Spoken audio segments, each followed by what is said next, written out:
Muy buenas tardes, mi nombre es Jairo Orjuela Segura, estoy realizando el doctorado en Ciencias de la Educación y en esta materia de investigación educativa. Nosotros hoy vamos a estar con un video acerca de lo que es el profesor investigador y vamos a tomar en cuenta varios elementos importantes dentro de su práctica, digamos, general. Vamos a iniciar en este primer momento abordando el tema un poco de antecedentes históricos de la ciencia y su relevancia, que en este caso yo lo tomo desde diferentes puntos de vista. Aquí hablo un poco de todo el trasegar que ha venido presentándose la historia de la ciencia y esa relevancia que parte de Platón al Renacimiento, ¿cierto? Y ahí se habla de la investigación como tal científica y de ese mito precisamente de la caverna, en donde el científico es el que sale y la investigación se hace cuesta arriba con todos los problemas que se pueden presentar. Ya después aparece un poquito más adelante Leonardo da Vinci y en ese periodo del Renacimiento, y ellos ya vinculan el conocimiento a la complejidad de una percepción. Entonces, ese conocimiento obviamente es muy complejo, ¿cierto? Es un proceso que le da un papel activo al investigador durante la historia. Y viene esa época copernicana, ¿cierto? En donde el mundo de la ciencia se habla también de condiciones de posibilidad y se combina con el mundo de la vida, en donde aparece el sentido, el valor y la finalidad. Más adelante un poco llega este personaje, Max Weber. Él habla ya sobre las ciencias sociales y sobre todos esos fenómenos sociales, y habla de que las ciencias naturales y las ciencias sociales obviamente utilizan métodos diferentes para hacer investigación. Y en ese venir o en ese trasegar aparece Martin Heidegger y Hans Jonas. Heidegger hablaba un poco de mirar hacia el pasado y Jonas plantea que toca mirar es hacia el futuro.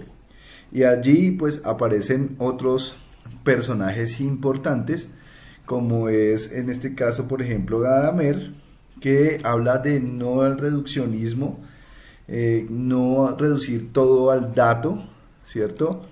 Y entonces en ese sentido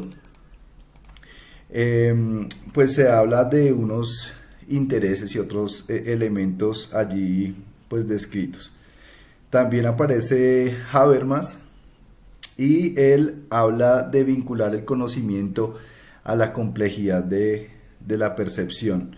Obviamente, por ejemplo, Jonas habla un poco también del principio de responsabilidad y el principio de la esperanza de Ernest Bloch. Entonces, todos estos elementos hacen parte de un recorrido histórico de lo que la ciencia pues se ha venido fundamentando a través del tiempo. Ya viene después a hablarse un poco de los valores e intereses de esa investigación y se habla de varios elementos. Esos intereses pues tienen que ser en búsqueda de la verdad, ¿cierto? Que es el objetivo pues básico de la investigación. Entonces hay intereses de tipo técnico o de dominio, hay un interés de tipo práctico comunicativo y un interés que es el que se va hacia la investigación, que tiene que ser de tipo reflexivo o emancipativo. Y obviamente se habla de cuidar y proteger la naturaleza humana, no a la instrumentalización de los seres humanos, y hablar un poco de términos de trabajo y perseverancia.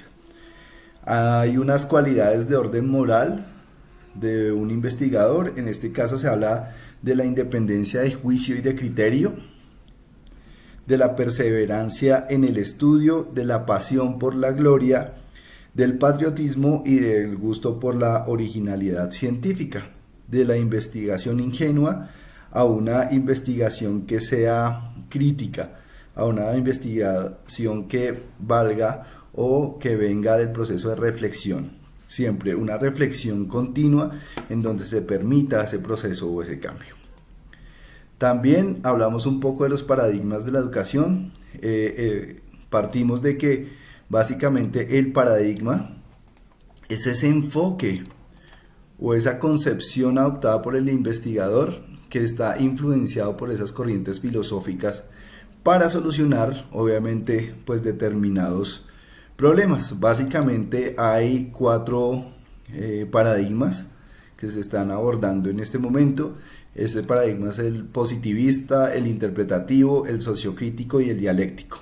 Básicamente el positivista pues habla de una realidad única que es cuantitativa o medible, ¿cierto? Tangible, y habla de esa fragmentación que se plantean en todos los estudios de tipo positivista. Ya aparece una parte interpretativa en donde se habla de los significados en medio de una realidad pues obviamente dinámica. Esos significados de esas acciones humanas y de esa vida social. Hay un enfoque ya sociocrítico que habla de una unidad dialéctica de lo teórico y lo práctico, una investigación, ahí aparece la investigación, acción participativa y acción crítica y colaborativa.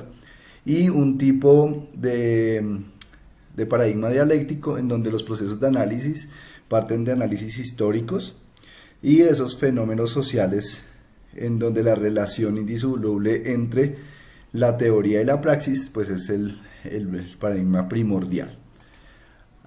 También hablamos un poco de esa dependencia de la ciencia en la práctica educativa. Entonces hay 2 grandes, digamos, ciencias en juego, unas ciencias que son pedagógicas que tienen que ver más con una problemática de intencionalidad técnica y normativa, que es pues bien fundamentada, pero aparecen las ciencias de la educación y en esta se busca es utilizar diferentes ciencias humanas para la construcción de nuevos conocimientos.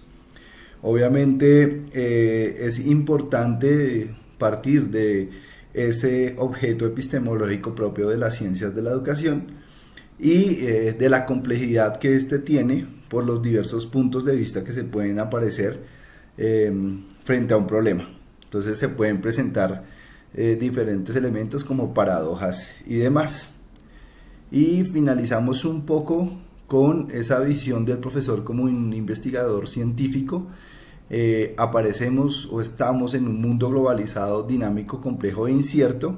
Obviamente uno sabe que esas dinámicas del mundo debemos nosotros estar siempre atentos a cuestionarlas, ¿cierto? Y a analizarlas para ponerlas en contexto.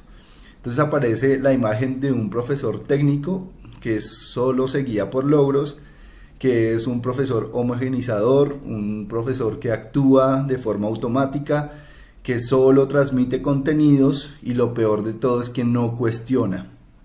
Y aparece este investigador o este profesor reflexivo que no centra sus temáticas en procesos, sino no centra en logros, sino en procesos, no estandariza, ¿cierto? Construye estrategias de aprendizaje y está al tanto del contexto para ponerlo en juego. Entonces, son elementos que hacen parte de la investigación científica que espero sean claros y consistentes. Muchísimas gracias.